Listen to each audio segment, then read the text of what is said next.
Hey, what's up? Welcome back, AP Calculus students. Today we're starting on semester 2 stuff. Um, so we're looking at estimating with finite sums, and that sounds like a crazy thing. Like, what does that even mean, right? Um, but let's kind of just talk about what semester 2 is going to be all about. So we're talking about integrals, right? Which means we're trying to find the area under the curve. So before we can actually start getting into how to find the exact number under the curve, we have to talk about how they built this idea up, right? So we're going to kind of start off slow, kind of like we did in semester 1 with the derivatives and how we built up that idea of, oh, we're trying to take this point ever and ever closer to another point so that it's overlapping, and then we can find our instantaneous rate of change. Kind of same idea here. So let's just jump into an example. So it says snow begins to fall at 3 a.m. Over the first 2 hours, the rate increases from 0 to 1.2 inches per hour. For the next 3 hours, it continues at 1.2 inches per hour. At 8 a.m., it begins to taper off until it ends at 10:30. Find the total amount of snowfall. So let's just go ahead and graph this, right? So at 3 a.m., the snow starts falling. And then it says over the first 2 hours, so until 5 a.m., it gradually increases till it hits this height at 1.2. And then it says for the next 3 hours, all the way till 8 a.m., it continues on at 1.2. And then it says at 8 o'clock all the way till 10:30, so 10 and a half would be someplace in here. It gradually begins to stop, and it stops at 10:30. Okay, so when it says find the total amount of snowfall, notice these are rates, right? These are the rates, the graph of the rates. To find the total amount of snowfall, all we need to do is find the area underneath this curve. Well, we say curve, but when we say curve, we actually just mean the function, because not all functions are curved. Okay, so what we can do is we can do this just using our geometric shapes. So notice that from here to here we have a triangle above, right? The base is 2, the height is 1.2. So base times height divided by 2 is the area for our triangle, right? So base times height divided by 2. Our base is 2, our height is 1.2.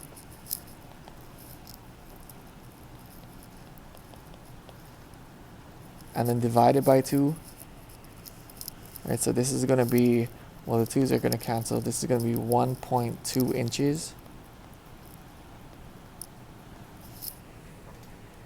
Okay, the second part's a rectangle. That's pretty easy. So it's the base this time is going to be 3. The height is 1.2, so we just do 3 times 1.2 is 3.6. And then the last one is another triangle. So this time, though, the base is going to be 2.5, right? Because it's 2.5 hours. So it's going to be 2.5 times 1.2 divided by 2. 2.5 times 1.2 is 2.5 times 1.2 is 3. And we're going to do divided by 2, which is 1.5. So if we add these 3 separate areas, we should get the total area under this function, which is 4.85, 6.3. 6.3 inches of snow. Now, this is definitely going to get more complicated as we get into more curvy functions and stuff like that. And we'll kind of talk about it in just a little bit. But that's the big idea for this semester. We're trying to find areas under the curve. Yeah, so let's jump ahead. Okay, so for the next one, it says a particle starts at x equals 0 and moves along the x-axis with velocity v of t equals t squared, where v of t is t squared. Where is the particle after 3 seconds? Use Lram, Mram, and Rram, and 6 subintervals. All right, so let's kind of draw this graph. Okay, so we know the model is t squared, right? So we know we have the parabola.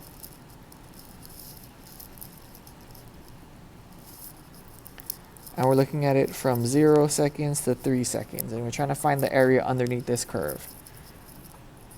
All right, so actually let me draw this really big. Well, I left room over there. Let's draw this bigger.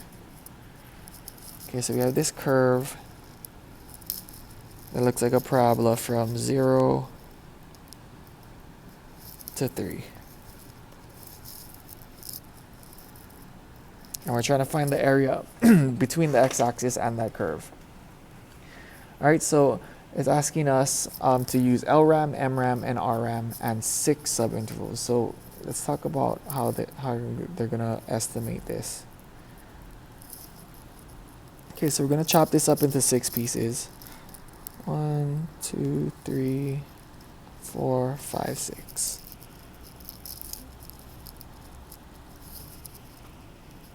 Okay. And so what this means is that each of those subintervals has the same width. We can call that change in x for each of the those little spaces in there, because that's how much the x is changing each time. And what Lram, Mram, and Rram are, so L stands for left, M stands for middle, and then R stands for right. Okay, so that's just going to be our anchor points for our rectangles that we're going to draw. So we're going to use rectangles to estimate each of the sections. So on the left hand, so let's do left hand, Lram. This first one is at 0, so we're not going to even have a rectangle there, right? It's just going to be a line. On the second one, right, we're taking the left hand side of each of these rectangles. So on the left hand side, we're going to anchor it to our function.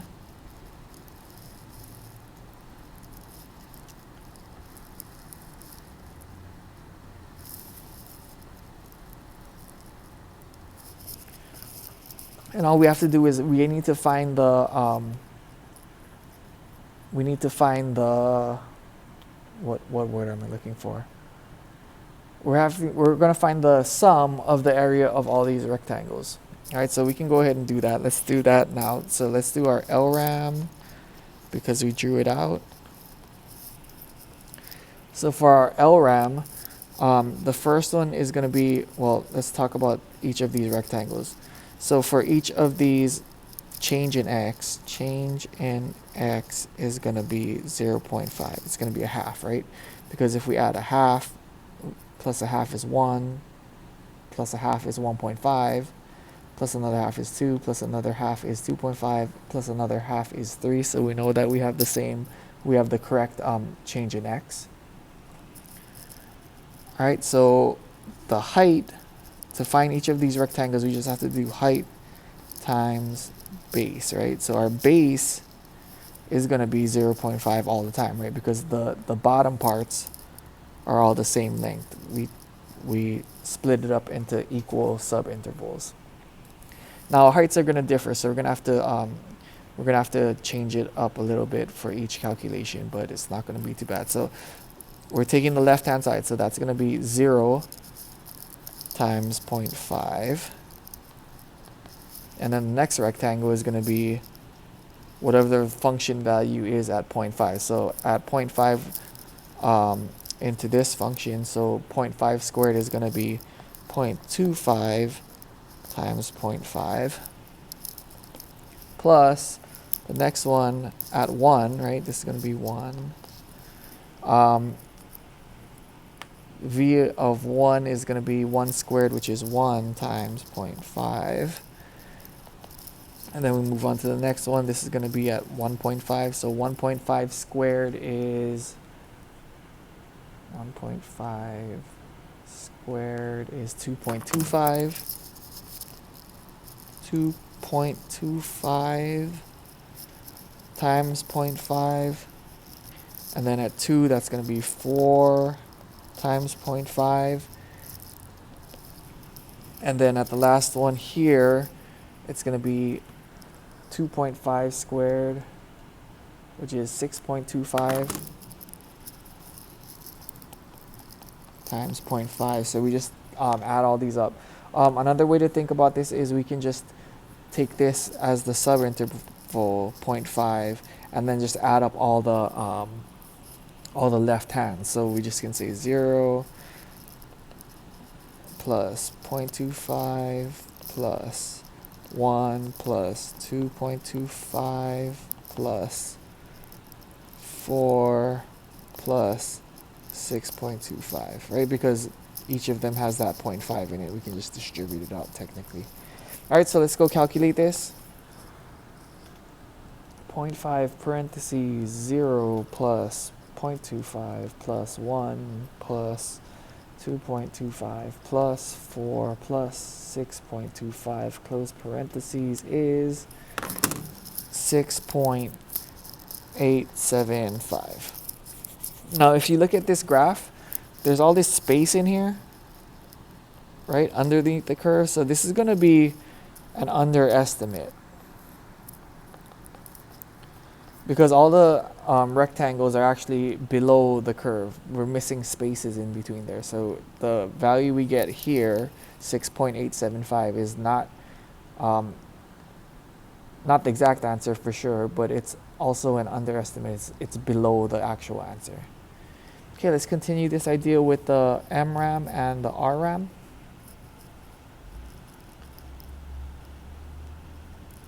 Okay, so for Mram, what we're doing is the middle.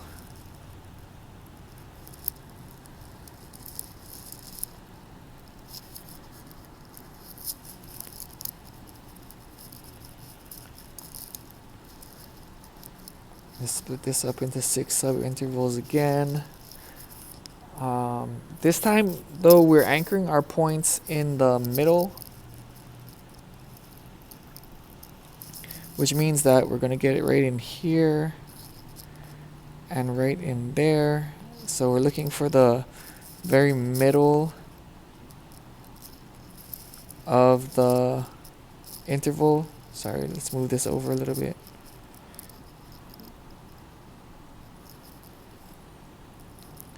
So you can see this is a little bit better estimation for this case because there's some parts of the rectangle that are above our function and some that are below, so it's going to be a little bit better estimate.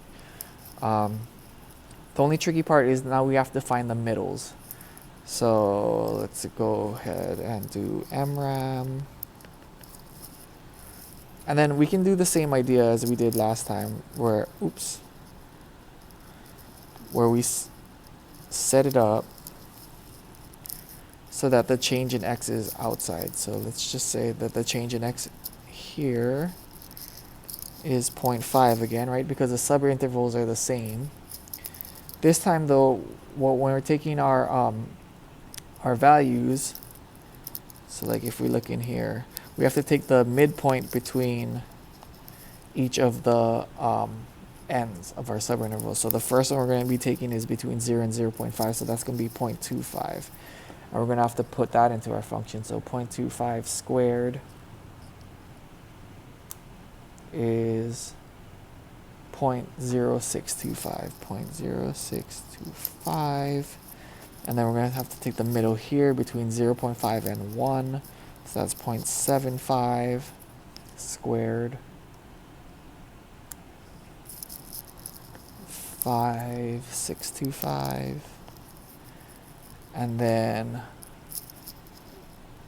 at 1.25, you kind of get the idea. So each time though, we're going to just be adding 0.5 to it, right? Because that's the distance between the midpoints. So 1.25 squared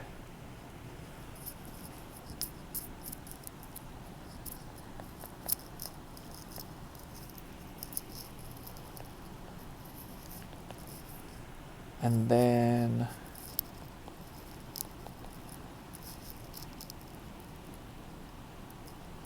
1.75 squared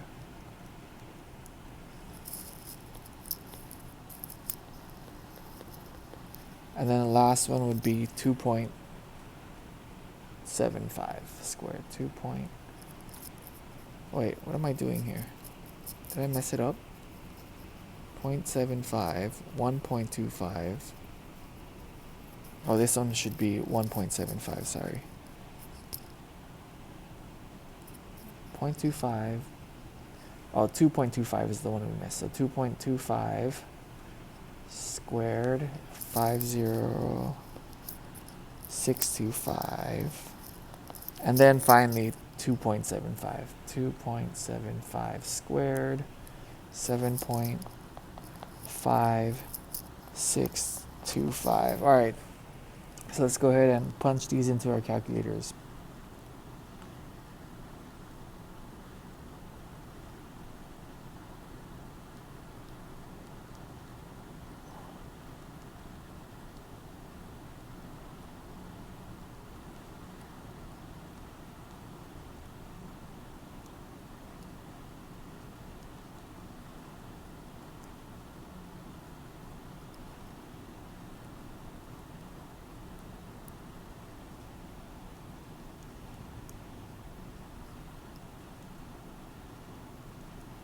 So we get 8.9375. So 8.9375.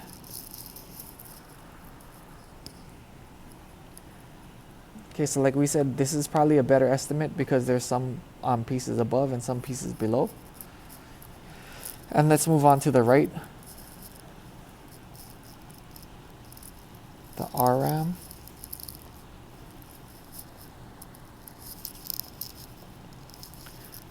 Again, we're splitting this up into 6 subintervals.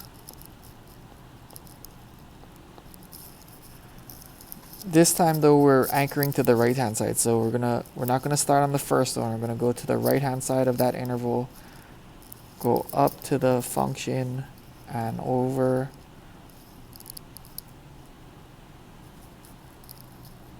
Sorry, it's a little crooked, but we're just modeling this. This one's going to be at the very top. Okay, so Rram, same thing, we can do 0.5. This time we're going to do 0.5, 1, 1.5, 2, 2.53. Okay, so we're taking this value, right? We're taking the right hand for each of them. So 0.5 squared is 0.25. 1 squared is 1. 1.5 squared is 2.25. 2 squared is 4. 2.25 squared is 6.25. And then 3 squared is going to be 9. All right, let's do that in our calculators.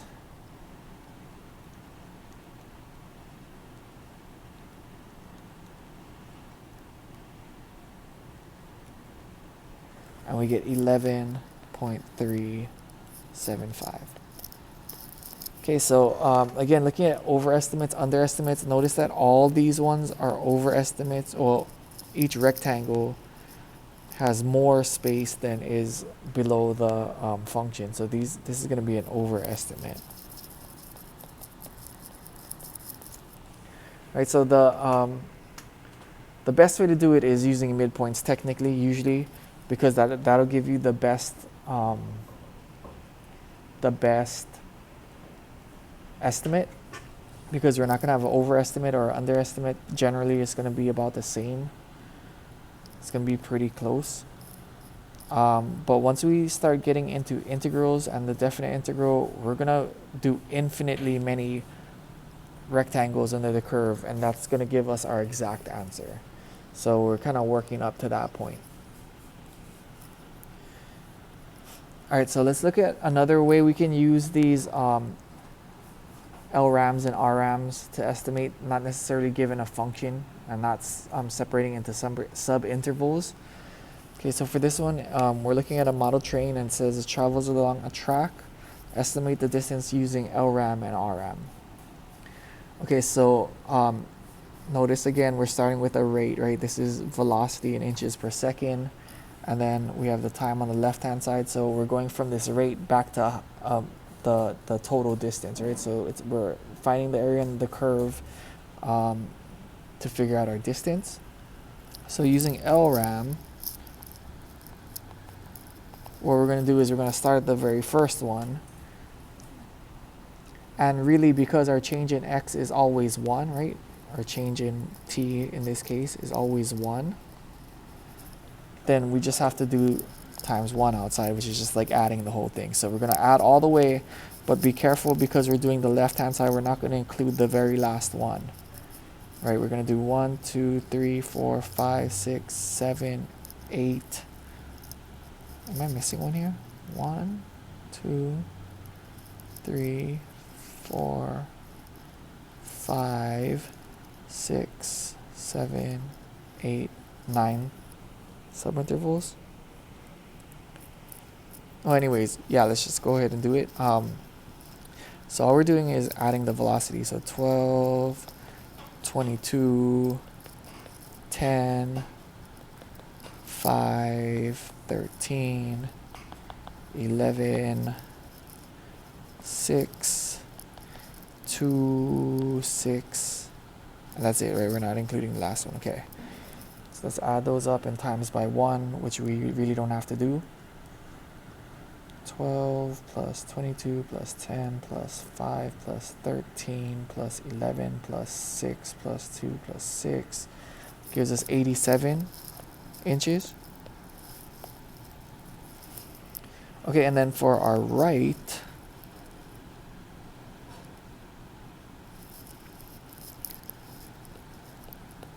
we don't include the first one, right? We start at the second one and we go all the way to the end. So we're gonna do same thing, 1 times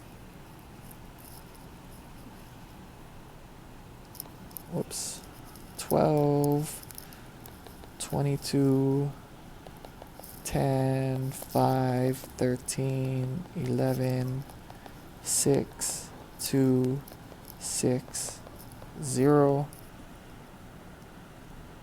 and then add them up.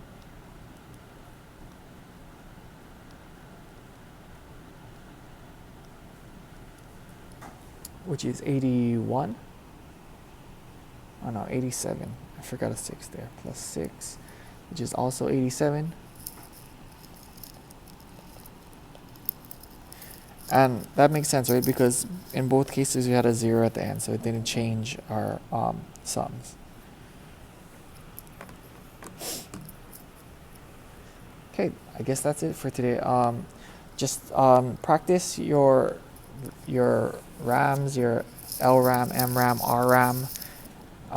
It's kind of like the long way in when we started in semester 1 with the derivative stuff. So while it's important to know, and you will see it on the test, when you're doing actual calculations in the future, we're not going to be using these approximations. We're going to be able to find the exact values. Okay, good job.